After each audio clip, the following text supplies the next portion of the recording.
Hello friends, कैसे हैं आप सब। आज मैं आपको हिंदी भाषा से रिलेटेड कुछ महत्वपूर्ण प्रश्न बताऊंगी जो कि सीटेट और एमपीटेट की दृष्टि से बेहद महत्वपूर्ण है। ये प्रश्न सीटेट एमपीटेट के अलावा किसी भी प्रतियोगी परीक्षाओं के लिए बेहद महत्वपूर्ण है। इसलिए मैं समय को ध्यान में रखते हुए वीडियो को स्टार्ट करती हूं और ये वीडियो आप शुरू से लेकर के अंतिम तक देखें और इस वीडियो को देखने के पश्चात आप लाइक, कमेंट और ज्यादा से ज्यादा शेयर करें, जिससे हमारा हौसला और बढ़े और मैं आपके सामने और भी वीडियो लाती रहूं। तो मैं समय को ध्यान में रखते हुए वीडियो को स्टार्ट करती हूं। प्रागैतिहासिक में किस उपसर्ग का प्रयोग हुआ है? तो इसमें प्राक उपसर्ग का प्रयोग किया गया है। तुलसीदास कविता किसकी है? तो ये सूर्यकांत त्रिपाठी निराला जी की रचना है। बहिष्कार का संधि विच्छेद क्या होगा? तो वही धनकार बहिष्कार का संधि विच्छेद है।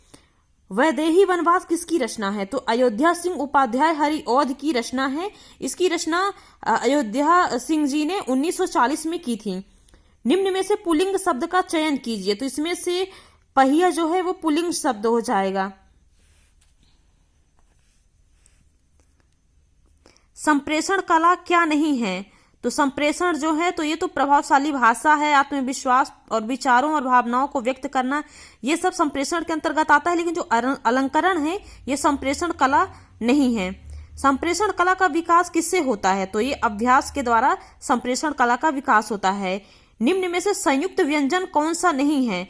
तो जो या है ये संयुक्त व्यंजन नहीं है, बल्कि ये अंतस्थ व्यंजन है। संयुक्त व्यंजन होते हैं त्रा,କ୍ଷା, ज्ञा और स्रा, 4 प्रकार के होते हैं। मृत्युंजय पद में कौन सा समास होगा? तो ये वही बहुव्रीहि समास हो जाएगा। अलंकार में किस उपसर्ग का प्रयोग होता है? तो अलम उपसर्ग का प्रयोग होता है।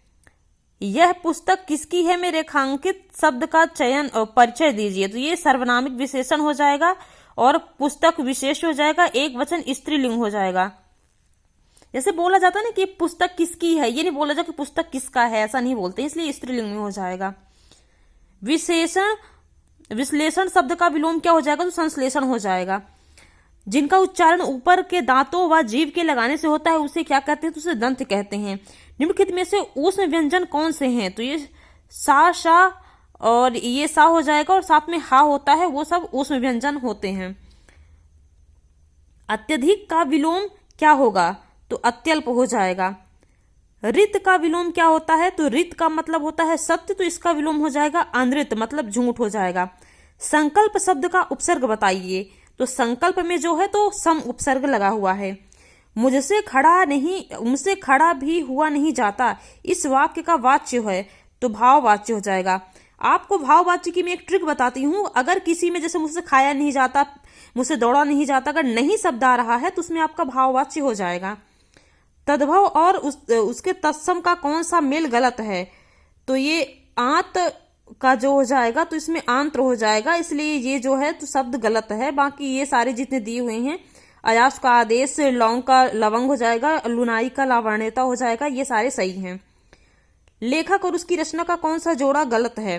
तो स्कंद गुप्त जो है तो ये जयशंकर प्रसाद जी की है। बाकी ये संस्कृति के 4 अध्याय रामधारी सिंह दिनकर जी के हैं। रसज्ञ रंजन जो है महावीर प्रसाद द्विवेदी जी के हैं। अशोक के फूल जो हैं आचार्य हजारी प्रसाद द्विवेदी जी की रचनाएं हैं।